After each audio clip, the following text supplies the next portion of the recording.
আলাইকুম এভরিওয়ান, কেমন আছেন সবাই? প্রতিদিনের মতো আজকেও হাজির হয়ে গেছি সেই রান্নাঘরে।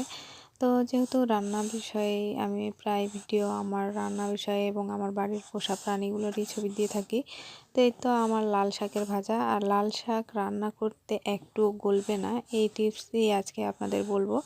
তো লাল শাক রান্না করতে গেলে অবশ্যই প্রথমে পানি না দিয়ে হালকাভাবে ধুয়ে নিয়ে ওইভাবেই চড়িয়ে দিতে হবে। পানিটা অল্প দিতে হবে। যদি মোটা বা শক্ত লাল শাক হয় তাহলে লাল শাকটা সহজে গলবে না, তো সেজন্য একটু পানি দিতে হবে। আর যেহেতু আমার এটা কচি ছিল, সে কারণে আমার পানি দিতে হয়নি, যার কারণে আমার লাল শাকটা একেবারেই গলে যায়নি। তো মাশাআল্লাহ লাল শাকটাও কিন্তু অনেক সুন্দর হয়ে গেছে, সিদ্ধ হয়ে গেছে। আর এই সাইডে তো আমার ভাত চড়া হয়ে গেছে। তো এই সাইডে ভাত দিয়ে আমি সম্পূর্ণটা রান্নাটা করে নিচ্ছি। তো আজকে আসলে তাড়াহুড়োর মধ্যেই ভিডিওটা করা হয়ে গেছে, যার কারণে আমি সম্পূর্ণটাই আপনাদের দেখাতে পারিনি। তো এখানে পেঁয়াজ কুচি এবং সাথে মরিচ কেটে নিয়েছি। কেটে নেওয়ার পর আমি তেলে দিয়ে নিব।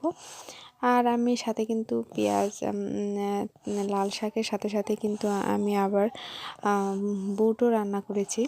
তো যাক, বুট রান্না করেছি ঠিক আছে, কিন্তু বুট রান্নার পুরো ভিডিওটা দেখাতে পারিনি, কারণ রান্না করার পর আসলে কি অবস্থায় ছিলাম সেটা আমি জানি, যে কারণে আসলে আমি দেখাতে পারিনি। তো এই তো দেখতে পাচ্ছেন লাল শাক থেকে লাল রক্ত বের হচ্ছে, মানে রক্ত না, আসলে লাল রং যেটা বলা যায়। তো যাক, দেখে মনে হচ্ছিল যে রক্ত। তো এই তো আমার চুলার পাড়ে কিন্তু আমার চুলা জ্বলতেছে। এই খড়কুটাগুলো দিয়ে জাল দিয়ে রান্না করতে কিন্তু খুব ভালো লাগে আমার, কেন জানি গোটা খড়ি দিয়ে রান্না করতে যেটা হয় তার চাইতে কিন্তু এইভাবে রান্না করতে কিন্তু খুব ভালো লাগে, কারণ এটা সুন্দরভাবে জ্বলে। আর খড়ি দিয়ে রান্না করলে কেন জানি মনে হয় যে অনেক দেরি মনে হচ্ছে। তো যাক, এই তো আমার লাল শাক আমি ঢেলে দিয়েছি, আর এটা লাল শাকটা আমি ভাজি করব, ঘেটে দিব না। আর বিশেষ করে লাল শাক রান্নার ভাজিটাই ভালো লাগে বেশি, ঘেটে দেওয়ার চাইতে। অনেক আপু আছে যারা ঘেটে রান্না করে। তো যাক, তো এই তো দেখতে পাচ্ছেন আমার ঢাকনাটা পুরোই লাল রঙে হয়ে গেছে। কেউ যে বলে শাক খেলে নাকি রক্ত হয়, মানে আগে আমার নানা দাদিরা লাল শাক যখন আমরা না খেতে চাইতাম তখন বলতো লাল শাক খেলে নাকি রক্ত হয়। তো যাক, এই তো আমার ছিটে পড়ছে, যার কারণে লাল রক্তর মতো লাগছে, দেখেন প্রায় রক্তটাই ধরা যায়। তো যাক, এই সাইডে আমার লাল শাক রান্না করা হয়ে গেছে। এর মধ্যে আমি বুট রান্না করে নিব, যার কারণে বুটগুলো আমি আগের দিন ভিজে রাখছিলাম। আর এই বুটটা আমি ভালোভাবে ধুয়ে ছেঁকে তুলে নিব। তো ওই তো বলেছিলাম যে আমি ঝটপট যে কাজটা করি সেটা হলো প্রেশার কুকারে তুলে দিই। তো আমার মতো কে বুট রান্না করেন প্রেশার কুকারে অবশ্যই কমেন্ট করে জানাবেন। তো এই তো বুটটা আমি প্রেশার কুকারে ভালোভাবে গুছিয়ে নিব, মানে পেঁয়াজ মরিচ মশলা যা লাগে সম্পূর্ণটাই। তো আজকে আমার যেহেতু সামনে যেহেতু কালকে রোজা, যে কারণে আমার বাড়ি ঘর পুরোই লেপালেপি হয়েছে। তো দেখতেই পাচ্ছেন আসলে আমার বাড়িটা লাল মাটি দিয়ে আমার শাশুড়ি লিপেছে। তো আসলে বাড়ি যখন লেপা হয় বা রং করে একটু যখনই করা হয় তখন কিন্তু আসলে অনেক ভালো লাগে দেখতে। তো যাক, উনি অনেক কষ্ট করেই লেপছেন, মানে এখন যেহেতু বয়স হয়ে গেলে লেপালেপিটার অনেক ঝামেলা হয়। তো এই তো লেপালেপি হয়েছে, আর আমার রান্নাঘর পর্যন্ত লেপাটা হয়েছে।